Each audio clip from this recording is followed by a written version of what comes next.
تو जवान बेटे की मौत देखना ये वही जानता है जिस पे गुजरी हो, वही जानता है जिस पे गुजरी हो।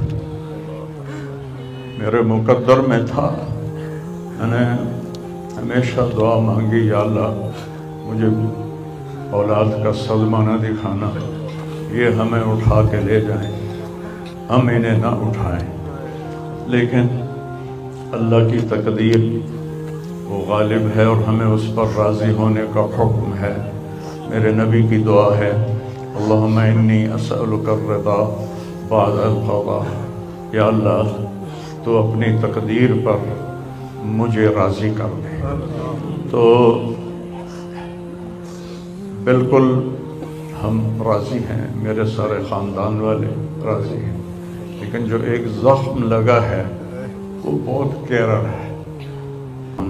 राज़ी हैं और सईद मन वअज़ बिग़ैरिही, मौत से अपनी मौत को याद करना चाहिए कि एक दिन मेरे ऊपर भी ये आएगा और मेरा भी सांस निकलेगा और ज़िंदगी का धागा टूटेगा। ये इस बच्चे ने वो काम किया इलाके में जिसको मैं अपनी तारीफ़ ना हो जाए, ये अल्लाह की अमानत थी, अल्लाह ने इसको अपने पास बुलाया। लेकिन बहुत कम वालिदैन को ऐसी औलाद मिलती है, बहुत कम वालिदैन को ऐसी औलाद मिलती है। और उसे जवानी में अल्लाह ने बुला लिया। मैं राज़ी हूँ, मेरा सारा ख़ानदान भी राज़ी है, लेकिन ये रोना तो मेरे बस में नहीं है। अल्लाह औलाद के सदमे से सबको बचाए, अल्लाह औलाद के सदमे से सबको बचाए। तो छोटे छोटे गम के काबिल नहीं है, मेरे ऊपर तो बहुत बड़ा गम है। मैं अल्लाह का शुक्रगुज़ार हूँ और ये सारा मजमा देख के मुझे हौसला हो गया है कि मेरा बेटा वाकई बहुत नेक था, जिसके लिए इतना मजमा उसके लिए दुआ करने आया है। 40 आदमी जनाजे में हों और मैयत के लिए दुआ करें तो मेरे नबी ने फरमाया उसकी बख्शिश हो जाती है। तो ये तो माशाल्लाह हज़ारों गिनती से भी बाहर मजमा खड़ा हुआ है। मैं आप सबका शुक्रगुज़ार हूँ। और मेरे भाई, इस दिन की तैयारी करके मरना चाहिए। अगर अल्लाह राज़ी है तो अल्लाह की कसम मौत से खूबसूरत कोई पैगाम नहीं, मौत से खूबसूरत कोई पैगाम नहीं। और अगर अल्लाह नाराज़ है तो मौत से खौफनाक कोई पैगाम नहीं है। और ये मेरा बच्चा ये अल्लाह की मोहब्बत में ऐसे तड़पता था जैसे किसी को कोई ज़ख्म हो जाए और वो तड़पता है।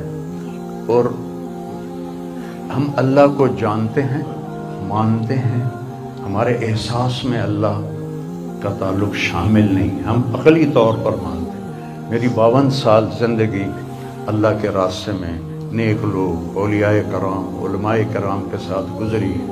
मैं बाप होने की वजह से नहीं कह रहा, मैं आपको यकीन से कह रहा हूँ, जैसी तड़प इस बच्चे में अल्लाह की मोहब्बत की थी मैंने कभी नहीं देखी। ये 2-2 घंटे मुझसे बात करता था और मैं ऐसे बैठ के सुनता रहता था।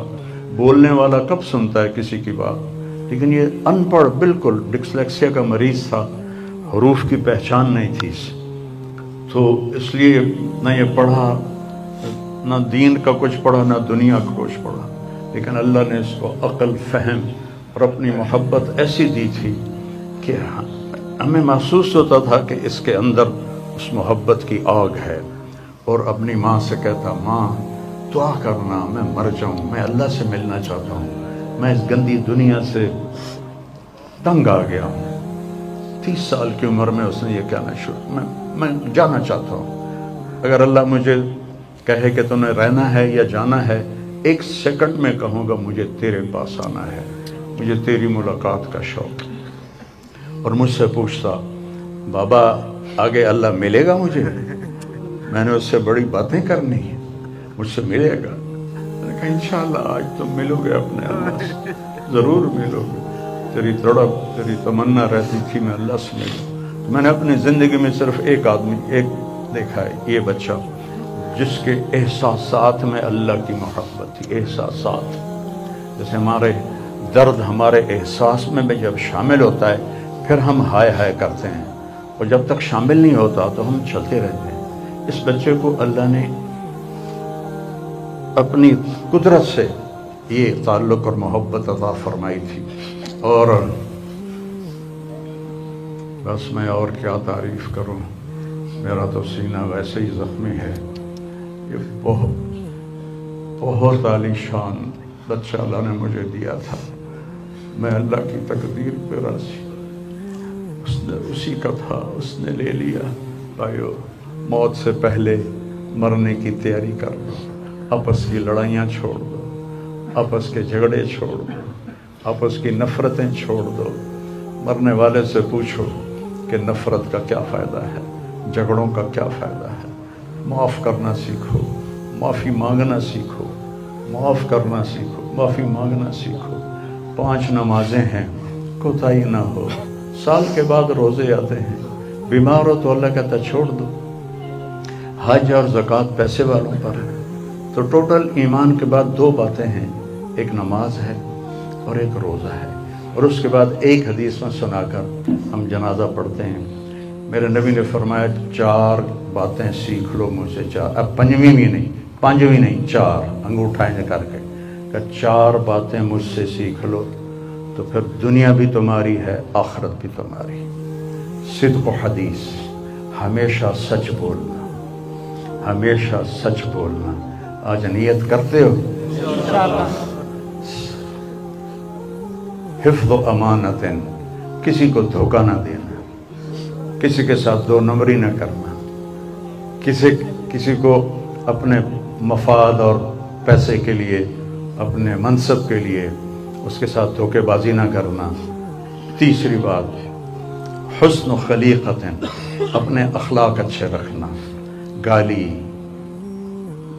غیبت، الزام تراشیاں، جھگڑے، یہ چھوڑ کے اچھے اخلاق والے بن جاؤ۔ اور چوتھی بات فرمایا عفت فی طعمت، رزق حلال کماؤ۔ اب سارے مجمع سے میری اپیل ہے، آج کے بعد نماز پکی کرنی ہے اور سچ بولنا ہے اور کسی کو دھوکہ نہیں دینا اور اپنے اخلاق اچھے کرنے ہیں، کسی کو گالی نہیں دینی، کسی کو بے عزت نہیں کرنا، اور رزق حلال کمانا ہے۔ تو انشاءاللہ میرے نبی کا وعدہ ہے، دنیا بھی تمہاری ہے، آخرت بھی تمہاری ہے۔ آؤ ہم اپنے بیٹے کو رخصت کریں۔